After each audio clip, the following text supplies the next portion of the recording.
It's deep dive time. Keyshawn Hall, transfer from UCF, lit up Kansas. How would he look in a Jayhawk uniform?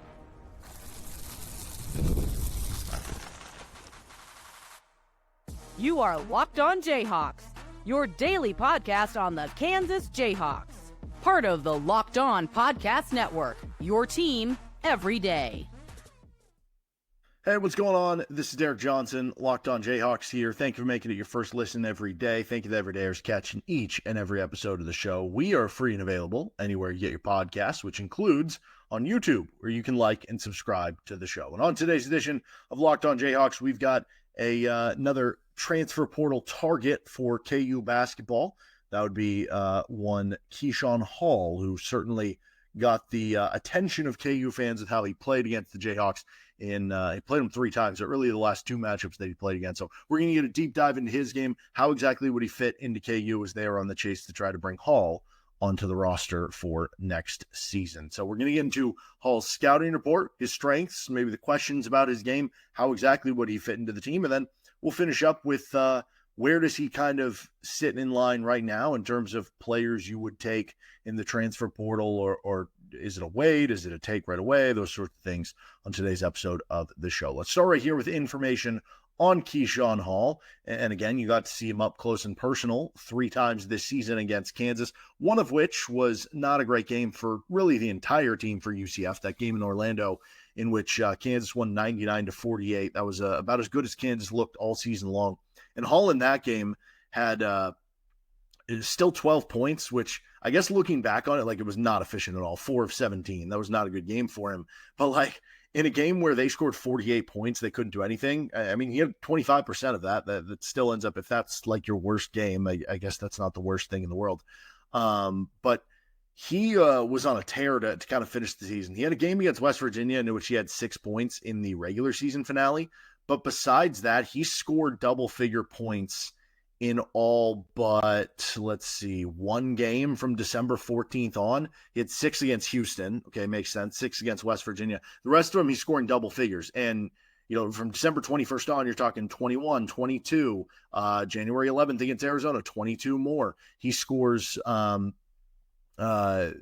points against Arizona State, 26 against TCU, 34 in Allen Fieldhouse against Kansas, 20 against BYU, 23 against Cincinnati, 19 against Baylor, 22 against Iowa State, 19 Colorado, 34 Oklahoma State, 26 Kansas State, 23 Utah, 25 Kansas in the Big 12 tournament. This is a guy who can really score the basketball. Now, we'll get into more about his game here, but overall, he is a 6'7", 235-pound wing. The 235 pounds allows him to play as primarily a 4. UCF actually, you might be thinking, oh, this guy's a wing, like he's a 4 that maybe can play some at the 3. And I think he can play some at the 3, but I think you mostly want him playing as a 4. But here's what's even better about it. UCF even had it was a very small amount of time. But you look at their last 5 games, about 6% of their center minutes went to Keyshawn Hall at the 5. So, like, this is a guy who realistically, if you really wanted to, and I don't think Bill Self wants to play this way, but in a pinch, or if you wanted to throw out like an all-offensive lineup, you could throw him out there at a 5. His ability to have strength and rebound allows you to do that. But realistically, I think this is a 4 in KU's system, and I think there are maybe some fun similarities you could have a little bit with Jalen Wilson, if we're being completely honest. Now, I'm not going to say he's better than Jalen Wilson or he's on the same par, because Jalen Wilson has turned into an NBA player, has had a nice career, and Jalen Wilson, I don't know, is he going to get his jersey retired at KU? National champion, All-American in his last year, multiple-time All-Big 12? I would have to dig into it a little bit more, but I'm thinking he'll have his jersey retired. He's a first-team All-American, right? So assuming that Jalen Wilson has his All-American, stuff retired, his last season at Kansas, this is what he did. And albeit that was for 1 seed, and Hall did this on a UCF team that missed the NCAA tournament. But Wilson's final season at Kansas, he was 43% from the floor. Keyshawn Hall this past season at UCF, 42.7%, right? When you're the go-to option, your efficiency is going to drop a little bit. That's not bad efficiency. It's just not, great efficiency either. But the reason why is you're the guy who has to take the tough shots. So it's going to go down. Jalen Wilson's 3-point percentage the year he was first team All-American in Kansas, 33.7%. Keyshawn Hall, 35.4%. Now, Wilson was taking 2 more threes per game than he was. Wilson, 79.9% at the foul line. Keyshawn Hall, 81.6%. Wilson was getting 5.5 free throw attempts per game. Keyshawn Hall last year, UCF averaged 7.4. If you're looking at effective field goal percentage, kind of an amalgamation of all your shooting percentages, basically, Keyshawn Hall last year was 47.8%. Jalen Wilson is last year, Kansas, 49%, a little bit better. If we look at true shooting percentage, Keyshawn Hall, though, was better, 55.8% last year at UCF. Jalen Wilson, 54%. Again, it's different for Jalen Wilson because you're talking about somebody on the 1 seed. Wilson also was, 20.1 points per game, 8.3 rebounds, as good as Hall's number one, a little bit short on that, 18.8 points, 7.1 rebounds, but it's close. The assist numbers, 2.2 for Wilson, 2.4 for Keyshawn Hall. The steal numbers, Jalen Wilson, 0.9 steals per game. Keyshawn Hall, 0.8 steals per game. The block numbers, 0.5 blocks per game for both guys. So I don't say this, again, I'm not saying this to be sacrilegious and say that Keyshawn Hall is the second coming of Jalen Wilson. I just think there's a lot of similarities in their games in terms of saying, okay, we've seen that type of player work well for Bill Self. And I do think Keyshawn Hall is a very good player that does have potential to become an all Big 12 first team level player if he is with Bill Self at Kansas. Now, this is a guy who's been at 3 different colleges, and that is something I'm a little bit wary of after like the AJ Storr stuff. He was at UCF. Before that, George Mason. Before that, he was at UNLV. That is a little bit scary in today's day and age, and you don't know what that means. Is it just kind of in the wrong situation, wrong time each and every time? Entirely possible, right? But this is a very good basketball player. I just went over some of his numbers there, and when you look at the strengths of Keyshawn Hall's game, like I said, kind of making some comparisons to Jalen Wilson, this power wing as a 4. He creates points for his offense is the best way that I can kind of put that succinctly. Creates points for his offense. And he does that in different ways. Drives to the rim at a very high level. A lot of times if you have maybe more of a power forward, traditional power forward on him, he's going to outspeed that player to the rim. If you have, and we saw that when Kansas played him, right? When Kansas played him and you're playing Flory and Hunter at the 4 and 5, he was actually able to kind of outmaneuver Flory in that way.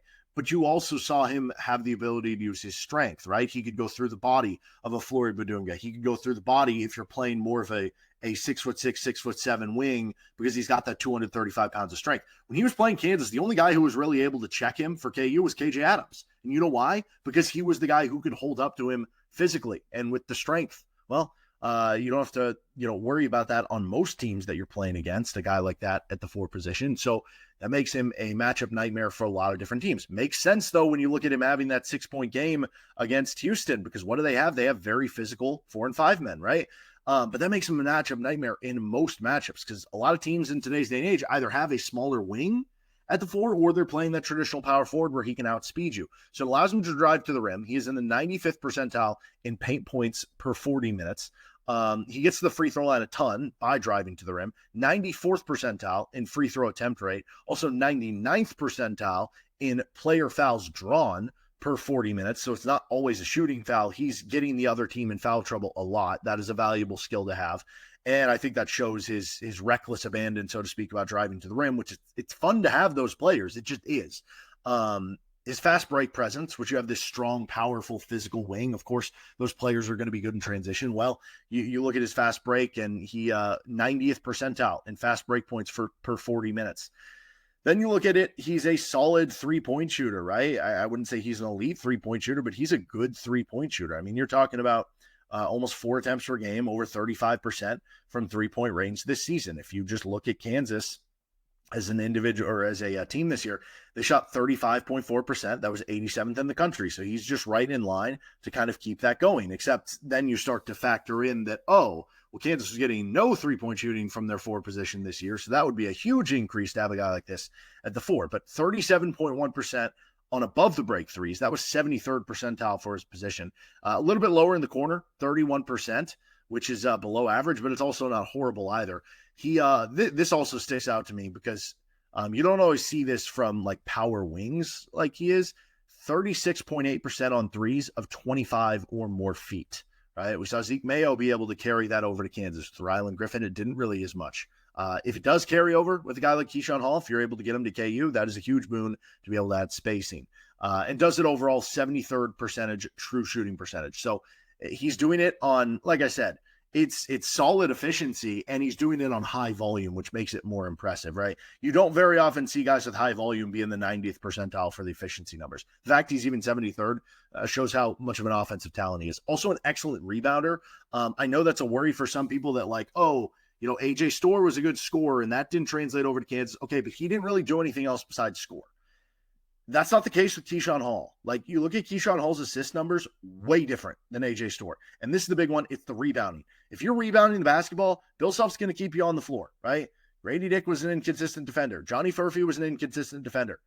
But they were staying on the floor. Now, those teams were not like the deepest teams in the world, but they were staying on the floor because their offense and the rebounding. Can you do something else besides score to stay on the floor? Keyshawn Hall does it. 91st percentile in offensive rebound rate. Turns that into a lot of second chance points too on putbacks, and 91st percentile in defensive rebounding rate for his position. So very good rebounder here. Now, what are the questions for Keyshawn Hall? The turnovers is one of them, 41st percentile. So I guess below average there in turnover rate, only 17th percentile in assist to turnover rate. He actually does have good assist numbers, you know, over 2 per game, but just too many turnovers. Now, how much of that is just, you know, he's trying to carry a UCF team that, was at one point a bubble team. They still finished with a winning record, 18-16 in a very difficult Big 12, but he kind of had to carry them in a lot of ways. And you know, in a role where Darryn Peterson's on the floor with you at Kansas next year, if you come to KU, I would imagine some of those turnover numbers go down.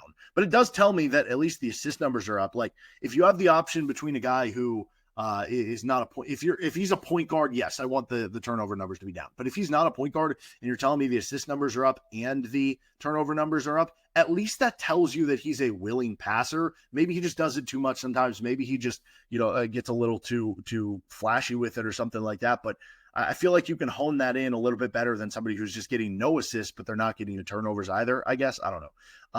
And then the efficiency at the rim is another question here. 42nd percentile in 2-point percentage. He was 56% at the rim, which was 39th percentile, which is also his percentile in the paint. So can he get a little bit better at finishing at the rim? He was also not very good on mid-range, only 25.6% on mid-range shots. That's 31st percentile. The other question is the defense here. 45th percentile in Hakeem rate. UCF was not a good defense, 106th in the country. How much does he have to do with that? I don't know that I view him as like a great defender, but I think as a 6'7" powerful wing, like, you know, maybe getting to do a little bit less on the offensive end, but still doing a good amount with Darryn Peterson out there. Like, can you hone in and be at least an average defender? Like, that Hakeem rate is at least right around average.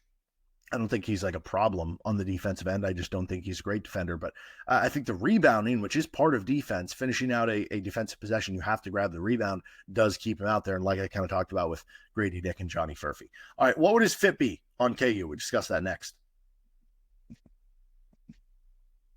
This episode of the show is brought to you by Supply House. Get the supplies you need from the site made for the skilled trades. Supply House. Whether you're into plumbing, HVAC, or electrical work, Supply House is the reliable way to order products online. Their easy-to-use website is packed with helpful resources and the latest products info to help you get the job done right. Plus, with a complete inventory of over 200,000 parts from 400-plus top brands, you'll find exactly what you need, delivered fast, from coast to coast. Need help with an order? Supply House offers expert support and industry-leading service, so you'll always talk to a real person. And for trade pros looking for an extra edge, their free TradeMaster program offers exclusive perks like a dedicated phone line, free shipping, and discounts on every order. Thousands of skilled professionals are already taking advantage. Now it's your turn. Join the TradeMaster program today at supplyhouse.com/TM and start ordering plumbing, HVAC, and electrical supplies with just a few clicks. Plus, use promo code S-H-5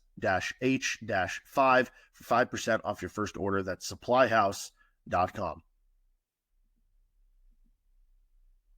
Continuing on this episode of Locked On Jayhawks with what would the fit be for one Mr. Keyshawn Hall with Bill Self and with Kansas? Well, I made some of the comparisons with Jalen Wilson, and that worked out okay for Kansas. And I think it would be a home run get for them. You know, you look at the best Bill Self teams. There's a lot of things those teams have in common, a lot of identities they have.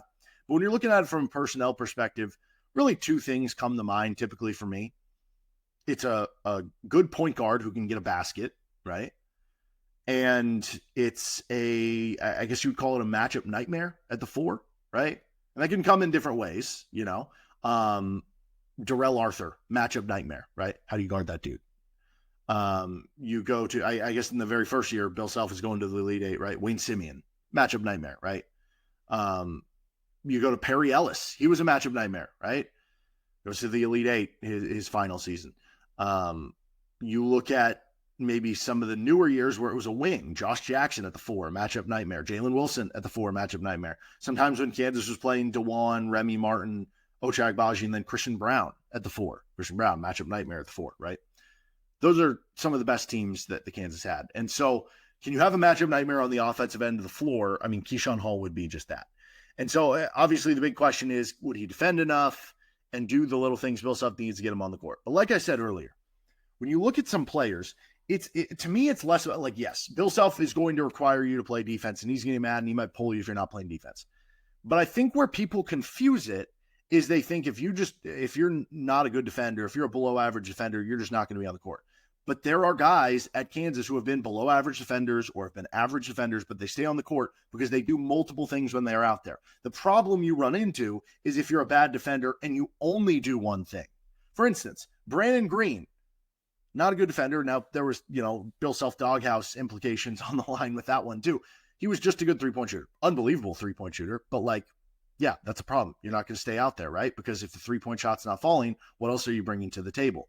And that's kind of the difference here with Keyshawn Hall that A.J. Storr and Ryland Griffin didn't have this past season, right? When Ryland Griffin or A.J. Storr gave up a defensive issue, and let's say they're not, shooting it or scoring it at a high level that game. It's like, okay, what are you bringing to the table, right? Collectively, Storr and Griffin came in averaging 5-6 rebounds per game at their previous stops. Keyshawn Hall averaged over 7 rebounds per game for UCF, over the 90th percentile in both offensive and defensive rebounding rate. The fact that he does that alone tells you that he would be able to stay on the court. So I am not actually worried about this fit. And I know a lot of people are spurned about how these last 2 years have gone in the transfer portal. And I think you have a right to feel that way. You do. But I'm just asking you to try to look at this without that lens. Try to look at this through a lens because what other option do we have? It might be right that Bill Self just isn't a portal coach. I don't know. But at least let's give it a chance on this go around, right? It's a different crop of players. It's the fresh roster, Darryn, Peterson. Let's see what can happen here. And everything about Keyshawn Hall tells me that he should be a fit with Bill Self. He's perfect for the modern game at the 4, for sure starter for me. Yes, you could have the next question would be probably, would it work with he needs the ball in his hands? This is what I don't understand. You go through a whole season where it's like, oh man, KU doesn't have enough players who can score with the ball in their hands. And then it's like, oh, they have one player who needs the ball in his hands, Darryn Peterson. Can anybody else have the ball in their hands? It's like, no, there is room for multiple players. The analogy I made earlier too, you look at a lot of the big threes in the NBA, whether it was, LeBron James, Dwayne Wade, Chris Bosh, right? That's the one I'm going to right now. But there's usually room for 2 of those guys to have a lot of success. Right now with Phoenix, they tried it with Kevin Durant and Bradley Beal and Devin Booker. Go look at Kevin Durant and Devin Booker. They're still getting theirs. They're still producing with 2 of those dominant ball handlers on the ball. Bradley Beal's numbers have dropped off. Chris Bosh's numbers dropped off, right? They're still impactful, but it's like the usage and the drop-off comes. So the third on-ball player is the one who suffers. You need 2. You can have 2 because guess what? Guys get tired. Defenses start keen on something. You try to give a different look. You try to give a different play. Somebody goes to the bench. Somebody gets hurt. There's so many reasons why you need multiple of them on the floor at all times. So no, I'm not worried about that either. It makes their game better. Now, if you're talking about a lineup where you pick up 4 guys who need the ball in their hands to work, yeah, then we start getting into that as a problem. But with 2, no, not worried about that even one bit. As far as what he'd add to the team too, you look at this Kansas team and it's like, oh, what was one thing they really struggled with this season? Oh, they couldn't get to the free throw line. Oh, they weren't able to shoot a lot of free throws. Oh, enter Keyshawn Hall, who was taking 7 free throws per game this past season. And then it's like, oh, you have questions about, okay, how good is the rebounding going to be on this year's team? They finished 163rd in offensive rebound rate. They're actually good as a defensive rebounding team this year, which was pretty much, Hunter Dickinson is just an elite defensive rebounder, but Hunter's gone. And Floyd Badunga's gone. So it's like, who's going to be the rebounders on this team? Well, Keyshawn Hall helps solve that. Oh, another guy who can get you buckets after that's been a complaint for the past couple of years. Boom. Now, what it wouldn't solve is the defense, and I think that would make it more important if you do bring on Keyshawn Hall as the 4 to the 5-man you look at has to be somebody who is a good defender, right? And that can be a one-on-one defender like a Landon Lucas who is a good team defender. In other ways, that can be a rim protector, shot blocker that covers up for other guys, right? But I do think it adds importance there. Maybe it would even add a little bit of importance to the kind of combo guard that you bring in next to Darryn Peterson. Maybe that's Elmarko Jackson for them to be a good defender, right? But those are all workable things. And so this is an absolute fit. And for me, yes. If Keyshawn Hall wants to commit to KU today, you take him and you don't worry about that stuff and you move on from there and figure out the rest of the portal fits from there. All right, who are some other names, though, in the portal at this position to keep an eye on? This episode of Locked On Jayhawks is brought to you by Monarch Money. Ever check your bank account and wonder, where'd all the money go? Between dining out, online shopping, and entertainment, it's easy to lose track. That's where Monarch Money comes in, your personal CFO, giving you full visibility and control over your finances. Monarch Money isn't just a budgeting app. It's a complete financial command center. You can track all your accounts, investments, and spending in one place. So you stop just managing your money and start building wealth. They have easy collaboration where managing your money with your partner is smoother than ever. You can track shared and personal accounts, set goals, and stay on the same page without the stress. Take control of your finances with Monarch Money. Use code LOCKEDONCollege at monarchmoney.com for 50% off your first year. That's monarchmoney.com, code LOCKEDONCollege for half off your first year. And our episode of the show today, also make sure to check out Locked On College Basketball. The NCAA tournament is here, and so is the bracket breakdown. Locked On Podcast Network and Amazon Fire TV channels are teaming up to deliver NCAA tournament coverage like never before. Watch studio shows featuring former players and Locked On's local experts as they guide you through every upset, buzzer beater, and bracket matchup. Stream it all for free on Amazon Fire TV channel. Search Bracket Breakdown to see it all for free. It's your team every day. Thanks for joining us here, Locked On Jayhawks. Again, Locked On College Basketball, your second listen every day. So who are some other interesting names at this position for KU? Let's go to our handy dandy if you're watching on YouTube, our Google sheet here, and we're going to talk a little bit about just this 3-4 wing position specifically. Now, you could go for more of a power forward type. That would be the one where I talked about fit. If the idea is to play Keyshawn Hall at 4, it's a home run fit. If Bill Self does get a little crazy here and goes, oh, I want to play 2 bigs and Keyshawn Hall at the 3, that's where I start to become a little bit more wary. But we'll cross that bridge if those things both were to happen, because that would take a lot of things to happen to get to that point. But RJ Lewis is another interesting name. St. John's, before that was at UMass, over 18 points per game at St. John's. Now that is one where, he's 33.6% for 3, almost 4 attempts per game. I don't know, like hypothetically, if Lewis and Hall both told you, hey, we both want to come to KU, could you make that work with one at the 3 and one at the 4? I mean, at that point, that's just a lot of talent that I feel like you could, but then maybe you do start wondering about, do you have enough shooting? Maybe you do start wondering about, at that point, is there too many guys who need the ball in their hands with Darryn Peterson too? So if it does come down to that, like if you have to make a choice, RJ Lewis versus Keyshawn Hall, I don't know. That's a very difficult decision. You look at Lewis, his team obviously was a lot better than Keyshawn Hall, but he had a lot better pieces around him and a Hall of Fame coach with Rick Pitino around him. Hall's actually the better 3-point shooter, gets to the free throw line a little bit better. The on-off team numbers are better for Lewis. The rebounding numbers also very good, though, for Lewis, just like they are for Keyshawn Hall. So I'm not entirely sure which one you would go with there. I guess Lewis maybe has the better defensive track record. So I guess in that scenario, maybe you are taking Lewis if it does come down to those 2 guys. But I don't think you could the chances of getting both to that position is probably low anyway. And, I don't think you go wrong with either one over the other. I still like Blake Harper from Howard. I like Elijah Freeman from the D2 school, Lincoln Memorial, but further down the line, guys starting to kind of disappear and commit to other schools.